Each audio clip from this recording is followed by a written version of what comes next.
Hi, welcome to BuzzLogic Vino Diaries, where influencers talk and I taste. I'm your host, Valerie Combs, and we're here at District Wine Bar with the very lovely Sarah Lacy, award-winning journalist and author of Once You're Lucky, Twice You're Good, The Rebirth of Silicon Valley and the Rise of Web 2.0. I memorized that before, but of course, it's the longest title ever. I love it that it's very aptly named. So before we jump into some conversation about the book, just want to tell everyone what we're drinking here. This is actually a 2006 Tempranillo from Lodi, California. The winery is called Dart, and actually the winemaker is a really cool, chill guy. He does all of his own art. You can check out his art, as well as taste some great wines at that winery. So anyway, let's give it a little. Do you like Tempranillo? Yeah. Okay. Yeah. Okay. What do you think of it? Did you try it? Yeah, I think it's pretty good. It's very jammy. We've been doing lighter wine. What do you think? I think I'd like it maybe with some food or something. Yeah. Yeah, what do you think food-wise? Wow, let's see. You know, maybe like a steak or grilled meat, like a grilled meat. Lamb would be very tasty. Yes, absolutely. Good grill. I like that. That'd be bad for the book. Exactly. All right, so let's get on to the book here. Very exciting. I have read about, I'd say I'm 3/4 of the way through. I was supposed to read it before this interview, but loving it. One of the things I'm noticing in terms of common themes that are emerging about this group of entrepreneurs and companies, one, you talk about the friend tours phenomenon, which, you know, the seasoned veteran guys coming in and helping the younger guys through the process of funding and all of that stuff. Another huge theme, users and community. A third theme being also the lack of dependence on VC money in order to bootstrap the business. Right. What I was wondering about those themes, as you know, we're kind of moving forward in 2008, moving to 2009, do you still think those are themes that are continuing to persist with companies that are starting now, or do you see any of that changing? I do think they are. I think they're morphing a little bit. I think it's just more that these companies are maturing, and so they're having to grapple with less, coming up with a great idea and a great site and becoming a business, which is a very different thing. Right. So it doesn't necessarily negate the things that have been going on. Right.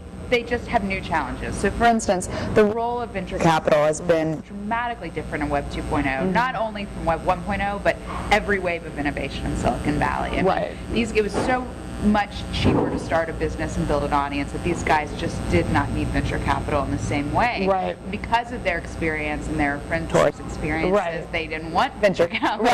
Right. Now these companies are all at a point where they're raising venture capital. Increasingly, actually, even getting money from, you know, East Coast investment banks and mutual funds and all that. So they're raising capital now because they're trying to build a huge business.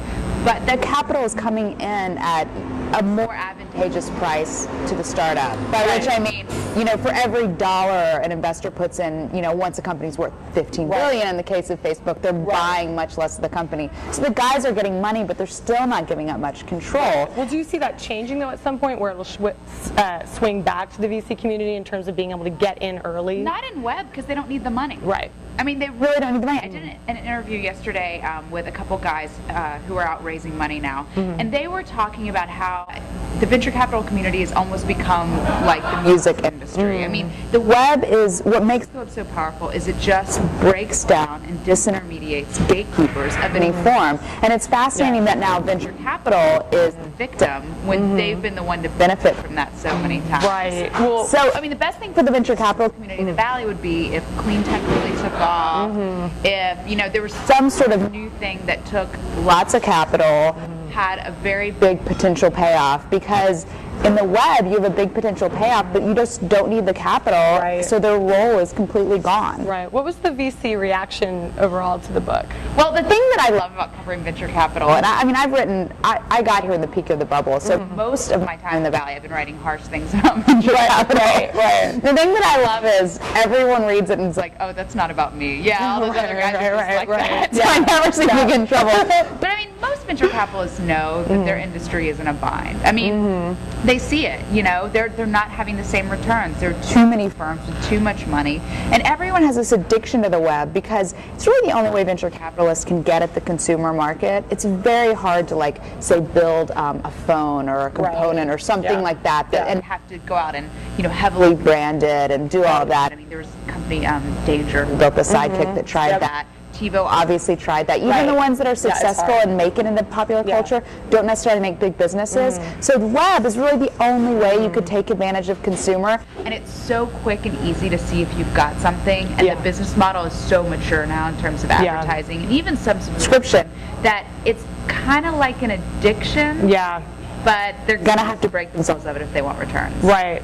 Well, for companies who maybe kind of missed the window in terms of the timing of your book, like a Twitter, for example, what is that company's biggest challenge? I can tell you finish the book because Twitter is in the book. It's in the end. All right, let's not use that example. Let's not use that example. But for newer entrepreneurs, newer companies, what would you say today, given sort of the economic climate, are the biggest challenges then? Right. If you got your frienders for the most part, not to make sweeping generalizations, but you understand community, you kind of viscerally get what you want to do, like a Zuckerberg, for example. What then would be your challenge today? Well, I think it's interesting because you always have the most exciting companies start in a downturn, and right now everyone has a sense that web innovation is a little bit down. I mean, we're seeing a lot of like ad innovation. I mean, these companies are trying to figure out some clever Google-like way to make money off these massive audiences they've built. But actually building new products, I don't think we've really seen anything very innovative since Twitter. And so I don't know. It's kind of a chicken and egg thing. I mean, do we go through these troughs of innovation because no one wants to look at innovation anymore, or do we go through them because all of those really risk-taking entrepreneurs are in another area, they're not in web, where all sort of the people flock to. So what I'm really looking forward to is in the next year or so, a lot of the real early companies of Web 2.0 had who had gotten acquired, the entrepreneurs are starting to come out of their lockup, so they're going to be back in the market. They're going to have money to become mentors of their own. They're also going to have a lot of free time. So I think these guys have been stewing on business models. They've kind of made their FU money. Maybe they would approve something a little bigger. So I think in the next year or so, once we all kind of stop talking about Web 2.0, we'll start seeing some more innovation. And for those guys, I mean, it's kind of just the same challenges. How do you push forward with a new idea, a new way to do something, not just an over-engineered Facebook. I mean, I think why Twitter was so successful and has caught so many people off guard is because it's so simple. I mean, it's amazingly simple. It's very straightforward. And it came out at a time where everyone was building over-engineered versions of a lot of the sites in the book. So, I think roundabout, get back to your question. The hardest thing is to look at this market with fresh eyes as an entrepreneur and say, I'm not going to do, the Facebook for fill in the blank or, the Twitter version of this, but look at it and say, I'm going to do my own thing and it's going to be really simple. I mean, think about Flickr, think about Delicious, think about a lot of Blogger, the really early Web 2.0 companies that ended up spawning this whole wave, dramatically simple ideas. Well, let me just leave it with this. Who would you place your bets on for coming back if you had to pick one person that you interviewed? What do you mean, producing again? If you had to place your bet on anyone. Well, I think of the main people in the book. The company that I think is, most likely to sell in the short term is Dig. I mean, I think Slide, I think Ning, I think Facebook, I think LinkedIn. Those guys are all in it for the long haul. I think Six Apart, it's been back and forth what they're going to do. I think. What about one entrepreneur?